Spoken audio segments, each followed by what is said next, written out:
Hey guys, Britt here. Welcome to End Times Bible Prophecy. Make sure to hit the subscribe, like, and share buttons. Well, it's all planned, it's engineered to fail, and they know it.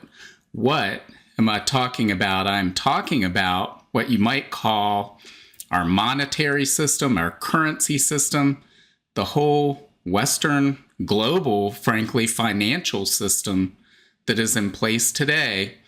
It was designed from the beginning in such a way that it's predestined to fail catastrophically.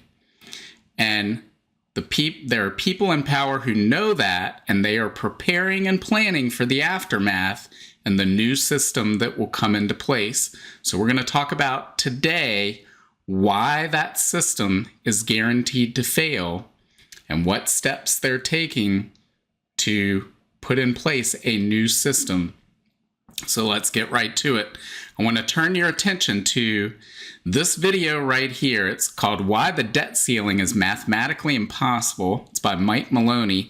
I'm going to put a link to this video in the description as well as pin it at the top of the comments. I encourage you to go watch this video. It's only 5 minutes long, but I assure you that if you watch this video and for those just 5 minutes, you will then know more about the monetary system, the banking system, and how our financial system today works than 99.9% of the people on the face of the earth. Because this is it's a brilliantly simple video that simply explains how things work. So I want to take a look at this picture here because I want to walk through sort of what he talks about. Again, go watch the video. But many people are under this idea that the way the world banking system works, the way that our currency system works, is the way it did 120 years ago, where you would go deposit your cash at the bank, and then the bank holds that. You may put it in a time deposit where they agree to pay you interest over a certain time period. In exchange, they lend that cash out to someone else who uses it to buy a home or to build a business, and then they pay back interest on that. And the bank charges them more interest than what they're paying you, and they pocket the difference. That's how the banking system works. But that is not how the banking system works. It's not how our currency system works. It's how it used to work until something was created called the Federal Reserve. And it has been different ever since. Ever since that time in 1913, we've been on this debt-based monetary system. And there's been different phases to it where at first, the currency was partially backed by gold. Then it was partially backed by gold that was only redeemable by other nations. Then it was backed by no gold at all. All of these different phases to that, but it was essentially the same. It's this debt-based monetary system. So if you watch this video, what I think Mike Maloney so succinctly communicates is that we tend to think, well, the government prints these dollars, they print these currency units, and they send them out into the economy, and people use them to exchange, but that's not how the currency is created. The currency is created by banks loaning it into existence. So when somebody comes in and they seem creditworthy and the bank wants to loan them some cash, they will issue some debt. So they'll issue this unit of debt, and then they'll just create the currency out of thin air. There doesn't have to be any deposits backing that. You can go look at that on the Federal Reserve website, and it will actually tell you that as of 2020, when the pandemic crisis hit, they moved the reserve requirements to 0. So there doesn't have to be anything backing that. They simply create the currency out of thin air that matches that debt unit. But when they do that, you also have to pay interest on that debt. And so think about this. If we had an economy that only had $1 in it, and that $1 came into existence when I took out a loan for $1, So I'm now in debt for $1, but I've received $1. How can I pay that back? If I had to pay, say, 5% interest on that dollar, well, I have to pay back $1.05. But there's only $1 in the economy. How is it mathematically possible for me to pay back $1.05 when there's only $1 in existence? Well, the only way it's possible is if someone else takes on debt and creates a second dollar, right? And now, well, there's $2 out there, so it's possible for me to pay back that $1.05. But now that person owes interest on their debt as well. And there will always be more debt in existence than there is currency. Even as people pay off those debts, the currency disappears. That first debt unit disappears. But of course, there's more. There will never be more currency than there is debt in this debt-based monetary system. And so it needs to keep growing. If the debt pile does not continue to grow, then the whole system collapses. It implodes on itself. On the other hand, if it does continue to grow, and it grows exponentially, well, what can't be paid back won't be paid back, and the system crumbles under its own weight. So you can see no matter what happens, and if you saw the video I did with Pablo last week on serpents and doves, we talked about how the choice right now before the central bankers of the world isn't a soft landing or hard landing. No, it is the Great Depression 2.0. We can have this deflationary spiral filled with bankruptcy and high unemployment, or we can have hyperinflation. We can have Weimar Germany 2.0. Those are the two extremes that are available, and we will go down one or the other. We might actually I think we're going to go down the pathway for a short time toward that Great Depression 2.0, and the politicians and the central bankers will not be able to control themselves because the outcry from the public will be so great that they will turn on the printing presses and we will end up with the hyperinflation. So I think we're going to start down one road and end up on the other road. But I want to take a look at this chart right here. This again is from the Federal Reserve Bank of St. Louis. So last week we looked at the national debt of the United States, or at least the stated national debt. Didn't include unfunded liabilities, but that was $31.4 trillion. And we looked at the debt, the interest payments on that, how unsustainable that was. Well, here we're looking at all debt in the United States. So this includes auto loans, student loans, mortgages, credit cards, what state governments owe, what the federal government owes, all the debt wrapped together. And as you see, it really exploded after the gold window closed in 1971. We see this debt load has just been going straight up ever since, except for, let's take a look right here. We have this sort of leveling off, $54 billion, trillion dollars, whatever it is. $trillion. It's all just numbers on a page now, isn't it? But 54.7 trillion, and then it went down a few $100 billion before it started to tick back up again. So think about that. That was maybe a slight leveling off for a few quarters. So that slight leveling off and the growth of the debt load was what's known as the Great Financial Crisis. That almost led to a complete meltdown and stoppage of the international global financial system. The whole thing, the whole house of cards almost came crashing down simply because the debt load went from 54.7 trillion to 54.2 trillion rather than growing and growing and growing. And of course, their response to that was turn on the printing presses, loan out that cash, more cash, growing. But this can't go on forever, guys. You can't exponentially grow the debt forever. And to put that in perspective, let's look at the second chart. This is, again, all the debt that we just looked at. But here, this red line is gross domestic product, otherwise known as the output of the U.S. economy. So the blue line is the debt load carried by the U.S. economy. The red line is the income, the national income of that economy that needs to service that debt. And you see this wide growing divergence that, again, cannot mathematically continue forever. It has to break. This cannot go on. But as we just looked at, what happens if that debt load stops growing?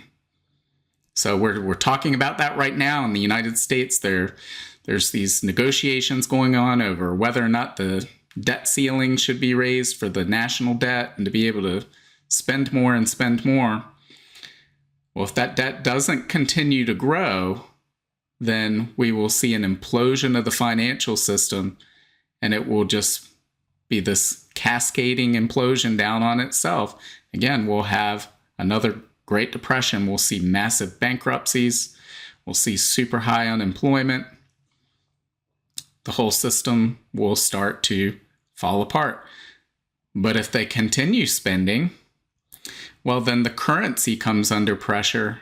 And again, eventually, the whole system collapses under this debt load, and it all unravels. No matter what, we're so far down this road that no matter what choices are made at this point, massive pain awaits in the future, economically and socially, for not just the United States, but the entire world, because this is not simply a problem the United States faces alone. As we see here in this tweet by Daniel Kroll, not sure if I'm pronouncing that right, but he says, not immediately obvious here which country has had a debt ceiling. The casual observer would probably have thought it's Germany, and you could see why if we make that a little bit bigger.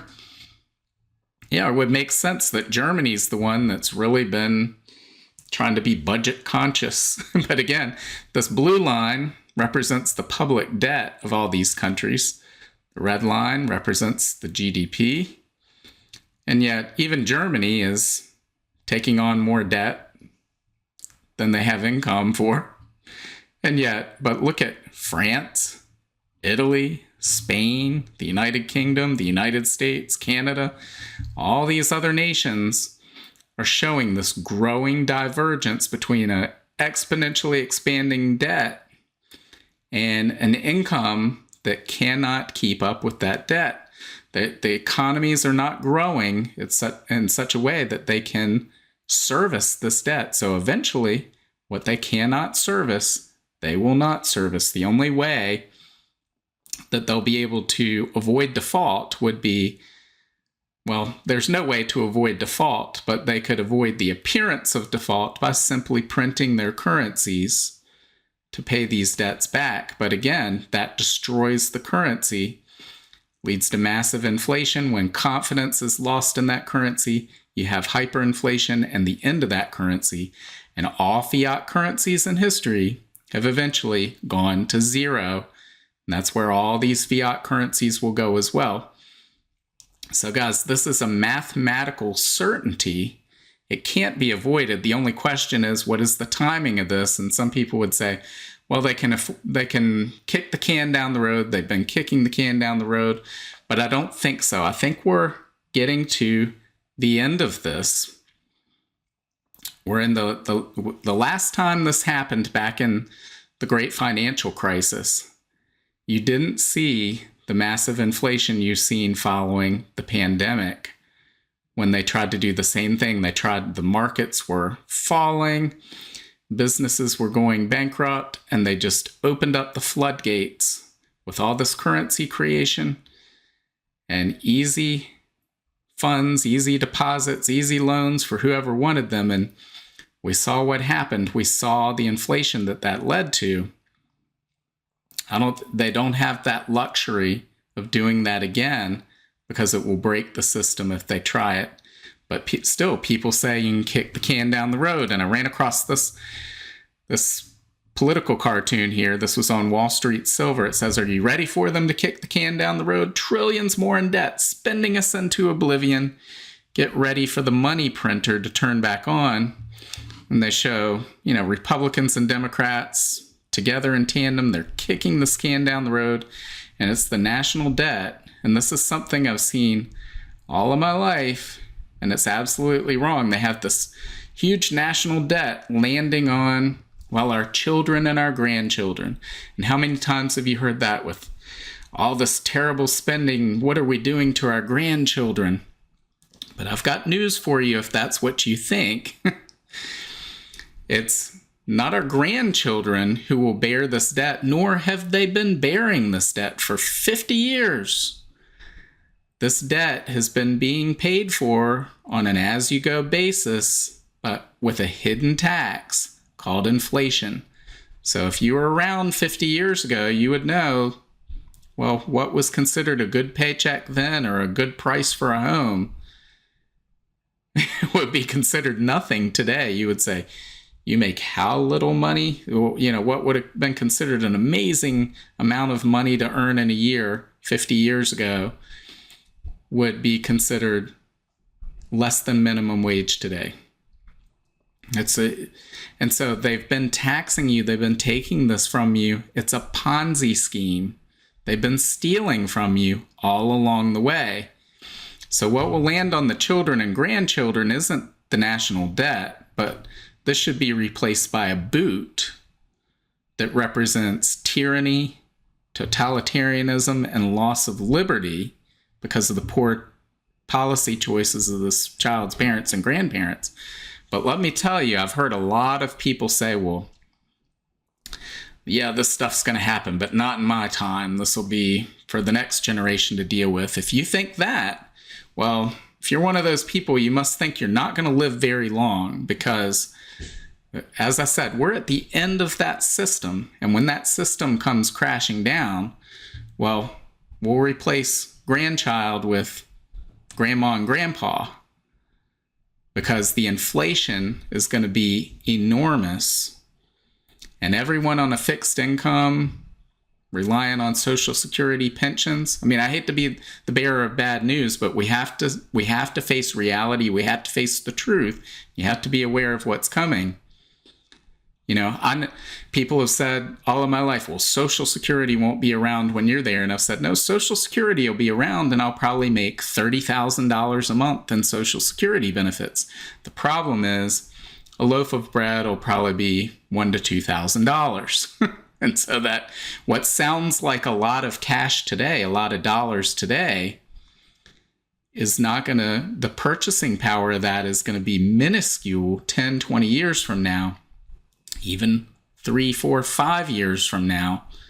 So if you aren't preparing for this now, you need to prepare now. In the next video on Friday, I'm going to talk about, again, things you can do to prepare. I know we talked about that in the past, but people keep asking about it, and I think it needs to be reiterated. Some people haven't heard that. But one of those things you can do is people can move in together. If you've got children, grandchildren, parents, grandparents, and you're living in separate households and you somewhat like each other, you might want to move into the same house so that you can share. Instead of having 2 different mortgage payments or 2 different rent payments, 2 different sets of utility bills, you can combine one, have multiple streams of income. It'll be a lot easier to bear. There's so many things that we can do. This is what our grandparents' generation did. This is how people survived the Depression. This is how people generally lived up until about 100 years ago, when they got the idea that everybody should live in their own house all by themselves. Which is no fun anyway. So you're going to have to start preparing for this because they can't kick the can down the road anymore. And let me tell you, the people who are really in power, who are preparing the next system that will come into place, they know that. There are, in positions of power, plenty of ignorant and incompetent people who just don't understand the game or what's going on.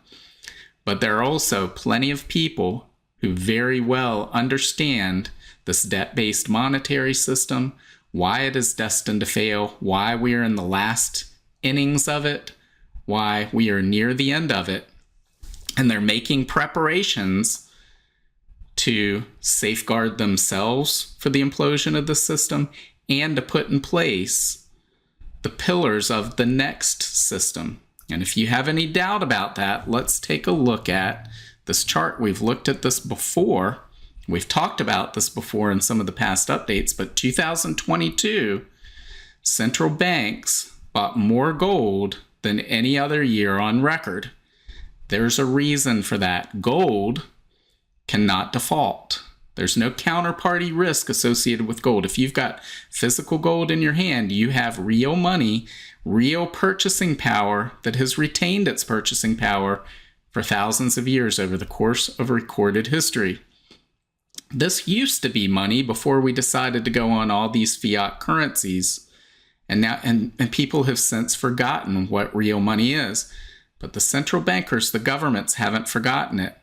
And they're out there thinking, when this system implodes, do I want to hold gold or do I want to hold dollars, yen, euro, treasuries, Portuguese government bonds, all of these pieces of paper that are really just IOUs.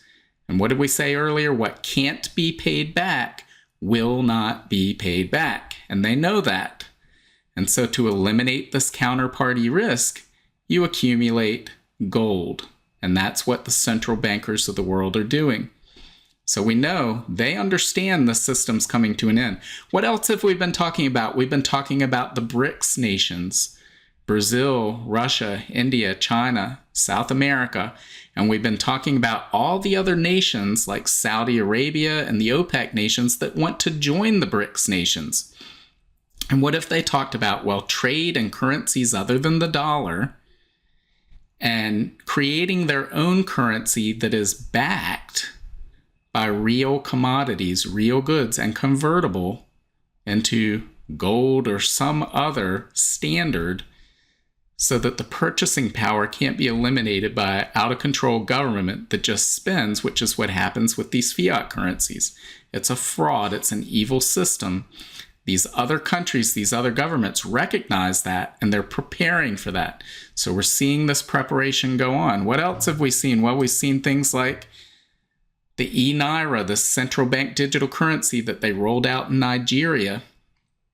And as of this week, they're coming out, and the International Monetary Fund is saying, oh no, look at this low adoption. 98% of the wallets are inactive. So the people of Nigeria have rejected this attempt to push central bank digital currency on them, which is the system that these people want to roll out next. When the current monetary system fails, it's really a failure of fiat currency, but they want to create a new fiat currency, but call it something new. Hey, it's a central bank digital currency. It's not fiat currency. And they want to use it to control you and get you to walk into that system so that you can't escape. And in Nigeria, they rolled this out. Nobody used it. So then they started all these onerous regulations. And, well, you can only take out a few dollars a day out of an ATM. There's a limit on how much cash you can deposit in the bank, withdraw from the bank, how large your cash transactions can be. And they had huge pushback from the population. It hasn't worked, but let me tell you, Nigeria is one of their laboratories where they're testing this out. And there's people somewhere sitting around a table saying, how do we take this 98% non-compliance and turn it into 98% compliance so that we can roll it out to the entire world? How do we make that happen? They're looking for ways to make that happen. And of course, they're looking to take away all of your options in the process. So, well, one of the ways they could make that happen is, bank failures, right? If you run out of choices, if 98% of the banks go bankrupt, well, you may not have any choice but to be in one of the two or three banks that are left. At the rate they're going, that's what's going to happen. Eventually, they may say, well, there's only one bank that can't fail. That's the central bank. Come set up your account here. We've got all these incentives. Come get $10,000. Come get all these bonuses. You'll love it here. And you walk right into that system, and they've got you. They can then determine whether or not you can buy or sell, which, of course, we know from the book of Revelation will eventually happen. That's the mark of the beast system. Not saying this is the mark of the beast system, but it's setting the stage for that. It's putting everything in place. And again, if you have any doubt, let's take a look at this. This has been making its rounds on social media. This is a flyer that was attached to the front door of NatWest, a bank in the UK. Customer ran across this. It says, looking to withdraw cash? Our primary aim is to keep customers safe and secure. Oh, aren't they so benevolent? I mean, don't you just love this bank, right? And our branches follow our processes carefully to achieve this. This will include asking you questions about the purpose of your cash withdrawal, as if you're a criminal, right?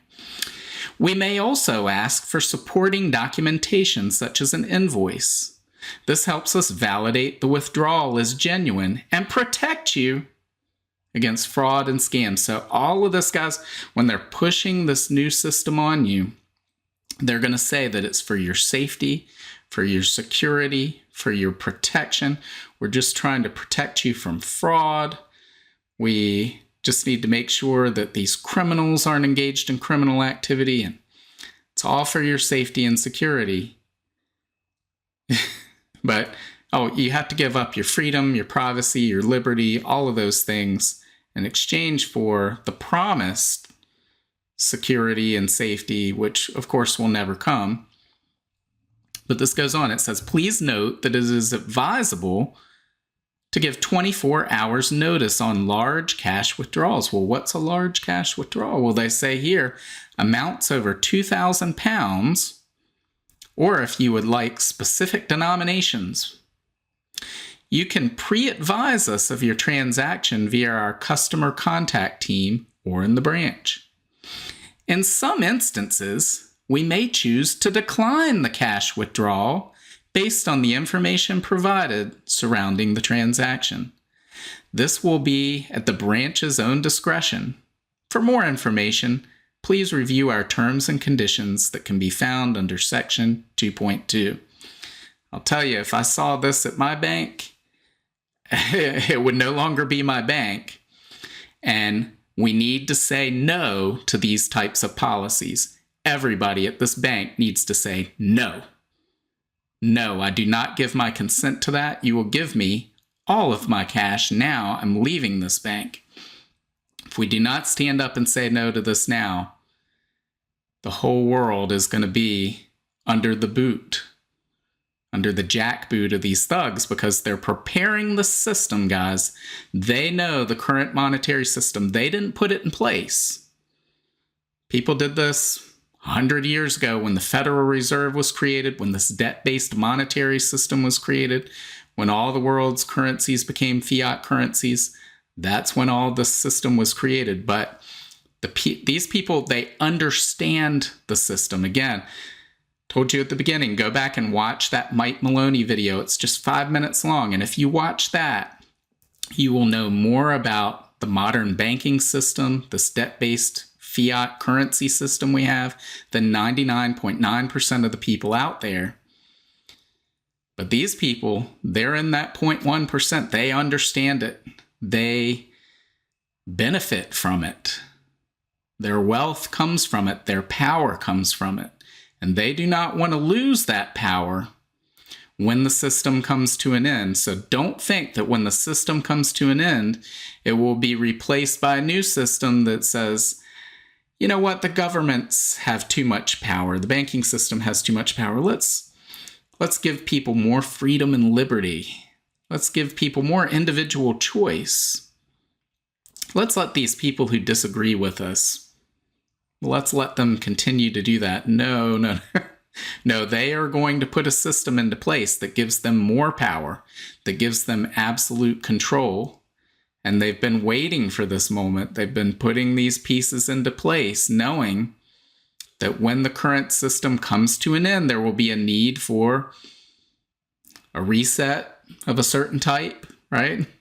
Let's call it the enormous relaunch. We'll call it the enormous relaunch, because if I don't call it the enormous relaunch and I call it what they've been calling it, then they'll put a little Wikipedia label on the video on YouTube and it'll say, this is all a conspiracy theory, right? But we know it's not a conspiracy theory. We can see all of this happening right in front of us right now. So guys, this is what they're planning. They know the system as it's currently constituted is destined to fail. It's engineered to fail. It's just a mathematical impossibility for the current system to continue. That means what can't continue will not continue. It will come to an end, and there will be a need for something new to be put in its place. And what they want to put in place is the central bank digital currency that gives them insight into everything you do, every transaction you make, every place you go, everything you're doing, gives them total control over you so that they can cut it off, they can put limits on what you can do, they can control your behavior. This is what the governments of the world, all around the world, they want to put this in place and control you. And guys, this is exactly what the Bible foretold 2,000 years ago. The book of Revelation, chapter 13, talks about this mark of the beast system that would roll out. And again, this is not the mark of the beast system. The mark of the beast won't come until the midpoint of the tribulation, and we're not in the tribulation right now. But all of that system would have to be set up and put in place before the tribulation in order to be rolled out during the tribulation. And we're seeing a system being rolled out right now that is indistinguishable in function from that mark of the beast system. It would give the governments of the world the ability to determine who can buy and who can sell, just as Revelation 13 says will be the case in the time right before Jesus returns to earth. So what does that tell us? Well, one thing it tells us is the Bible is the inerrant word of God, because the so-called experts of today can't even tell us what's going to happen next week, much less what's going to happen on a global scale 2,000 years in the future with a technology that really wasn't invented until recent times. But the Bible could, and therefore we can rely on that same Bible that foretold that. We can know that that Bible was amazingly correct as well when it foretold the birth, the life, the death, and the resurrection of Jesus of Nazareth, our Messiah and our Savior. So you can have confidence that the God of the Bible is the one true God, and Jesus Christ is our Savior. So, guys, what do you think of all this? Maybe I'm wrong, right? Maybe, this is all just a conspiracy theory and everything's going to be just fine. Cash will continue to be used. There's nothing to worry about economically. We're going to have a nice soft landing. That's what they tell us, right? We're going to have a soft landing, but then they also say, but the economy's fine. You think, well, then why do you have to engineer a soft landing if the economy's fine? Oh, well, because it's just wonderful. Are you buying any of that? Anybody that goes to the grocery store knows that the economy is not just fine. It costs what some people used to pay for their mortgage, they now pay for a little basket of groceries. So the economy is not just fine. We're in the middle of a broken system, an evil system, a Ponzi scheme system. And as we know, the people at the beginning of a Ponzi scheme who get in first, they benefit.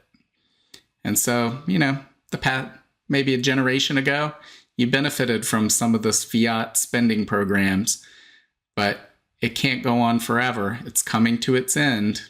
It's coming to its end very soon. Again, it's not going to be next week, but it's going to be in the next couple of years, probably. Maybe in a few months. I don't know. I don't know when all of this is just going to come crashing down. But make no doubt about it, it will come crashing down because it can't go on forever. It's a broken system. It just can't go on forever. Therefore, it will not. And when it crashes, these people are ready to put the new system into place. And that new system, they want to use that to control you and to control me. So we need to be prepared for that. I don't think that we're going to be here for the worst of that, but we don't know how much of that we'll have to endure, so we need to be preparing ourselves, and we need to be telling other people about this and how the Bible foretold all of this, and that they should have their hope in the God of the Bible. They should have their hope in Jesus Christ. And if they do that, they can look at all the terrible things that are happening around us, and they can have a peace that surpasses all understanding. So guys, leave your comments below. Let me know what you think. Make sure to hit the like, subscribe, and share buttons. When you do that, it spreads this video to more people. More people can hear of that hope we just talked about. So make sure you do that. Again, any comments below are welcome, except spam comments. But you can disagree with me, that's fine. Leave your comments below. And like and share this, and God willing, I will see you on Friday. Bye. If you want to learn more about the end times and Bible prophecy, make sure to sign up for my free monthly newsletter and get your copy of my free ebook, 7 Signs of the End Times. Just follow the link in the description to get your free book. Also, make sure to check out all of my books. Just look up Britt on Amazon, Barnes & Noble, Apple iBooks, Google Books, Kobo, or anywhere books are sold. Thanks for watching today, and until next time, keep your eyes fixed on Jesus, the author and perfecter of our faith.